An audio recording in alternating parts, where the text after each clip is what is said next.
complètement. Le premier confinement, c'était en mars, donc on a fait quand même attention de ne pas manger trop de fromage, mais on a cherché plutôt des très bons fromages dans les fromagers du quartier, plutôt qu'en grande surface.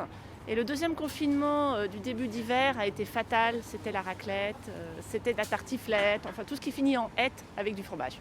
Voilà. On pensait l'inverse en fait. Lors du premier confinement, il y avait eu une crainte que, avec la fermeture des restaurants et puis aussi la fermeture des marchés au départ, il y ait une grosse chute de consommation de fromage et notamment d'appellation d'origine. Et en fait, c'est exactement l'inverse qui s'est passé.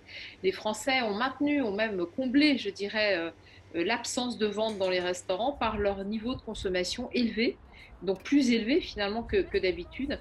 Et on voit que, par exemple, les fromages de chèvre, c'est plus 32%, le camembert, c'est plus 2%, le comté, plus 8%. On en mange plus pour se faire plaisir, je crois. Parce que c'est réconfortant. C'est bon, ça fait du bien. Mais ça fait typiquement partie de ces plaisirs encore accessibles et avec une diversité qu'on n'imagine pas. Comme dans le vin, qu'avoir le rayon ici, c'est un vrai voyage, quoi.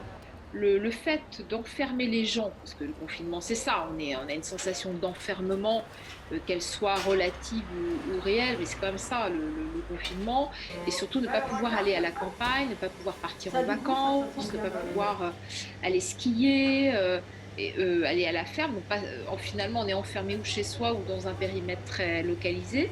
Eh bien, le fromage permet de sortir justement de ces frontières et par l'imaginaire et par le goût, c'est très puissant.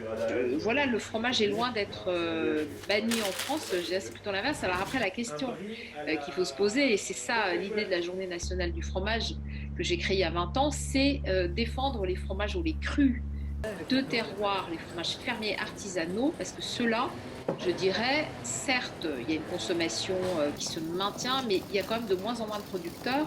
Et ceux-là, il faut les faire connaître. Parce que je pense que ce retour, ce goût pour la ferme, ce retour vers la nature qu'on sent dans tous les pays du monde, hein, c'est pas que en France, aux États-Unis, en Italie, il y a vraiment un engouement pour la ferme.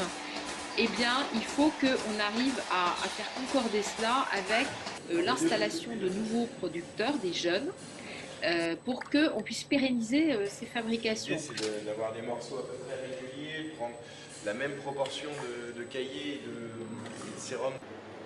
C'est le pédicillium qu'on voit, c'est ça? Ouais, tout à fait. Donc ça, c'est la petite fleur, l'aspect feu.